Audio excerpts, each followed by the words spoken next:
Hello, my name is Davis Ellison, a strategic analyst here at the Hague Center for Strategic Studies, and today we are hosting Professor Alcides Costa Vaz as an interview as part of the Hague Strategic Foresight Forum talks. So, Professor, welcome. Thank you very much. I'm very glad to be here with you. Well, it's a pleasure to have you here in the Netherlands, and you also wrote a very interesting essay as part of this event, and I just wanted to ask you a question about that to get us started. You point out in the essay at one point the connection between stronger geopolitical rivalries in the world and weaker collective security. I wonder if you could just expand on that for a moment. Well, we've been watching this trend towards a greater geopolitical competition, a quest for global hegemony played by US and China. And we also observe that as it evolves, multilateralism keeps on being in a deep crisis. And one expression of this crisis concerns collective security, from the UN to regional collective security arrangements.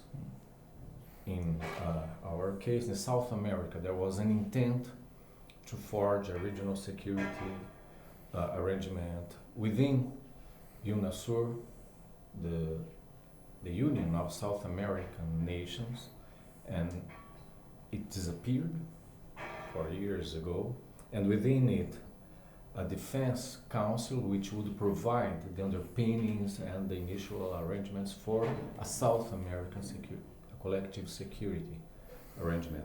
But at the hemispheric level as well, the OAS keeps being there, keeps operating, but it's not working as a collective security arrangement as such, and it has not had a strong hold on regional security issues, despite of the US presence, prominence within that organization.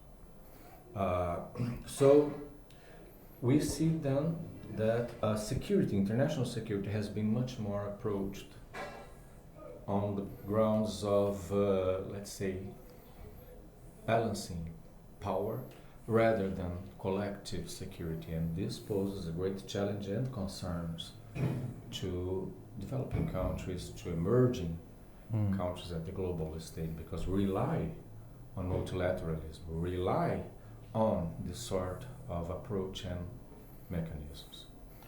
I can certainly see that. And is there something particularly you can point to in the South American case when you see this rivalry and this balancing behavior that has started to pose those challenges in the Western Hemisphere? Yes, the fact that this global competition, this global quest for hegemony imposes the need to take sides. And to take sides means to confront opposing views. But at the same time, we rely on the US, we rely on Western Europe, but we also rely on China. Economically, commercially, but there has also been other areas of cooperation with China. So there is a sort of a contradiction, a dilemma that we have to face, and the need to take sides brings about this dilemma, and within it difficulties in making clear interests, objectives, positions towards the global security agenda. Okay, so I think that there is, and we reaffirm our reliance on Western views, on Western Hemisphere, because our major neighbors and partners, including the US, are there. But at the same time, we have to confront the challenges and the opportunities brought about by the emergence of other security reference, other security actors worldwide. And following on with that emergence, many of the trends studies that we see in this space always use the term multipolarity and this rising change. And when we hear about it, particularly from transatlantic experts in North America and Europe, that's seen as something, as a risk or a possible challenge to them. But when I hear it in other contexts, for example, from the Brazilian context, it does seem a bit different. It seems like there's more of an opportunity style discussion. Would you say that that's the case? That's the case as far as, let's say, countries like South Africa, like India, like Turkey is concerned, because they provide somehow the possibility of convergences also with our Western partners. But it's difficult if we talk about Iran. It's difficult if we talk about North Korea, which are becoming also important reference in the security landscape, but with very direct opposite interests and views and concerns. They become a challenge for Western interests, and we're part of the Western world. So I think that there are opportunities, but there are also political difficulties in exploiting the opportunities that the rise of new security referents and new security actors provide. And I will ask my last question then, as we are here in the Netherlands. So I'm curious about where you see the direction of the South American European connection across the Atlantic, if you see that going in a more positive, productive direction, or also being subject to this push and pull of division.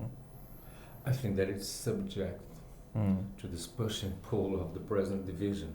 Even though we used to share, or we still share, convergent perspectives on the importance of multilateralism, and the European Union was important in this regard in several aspects.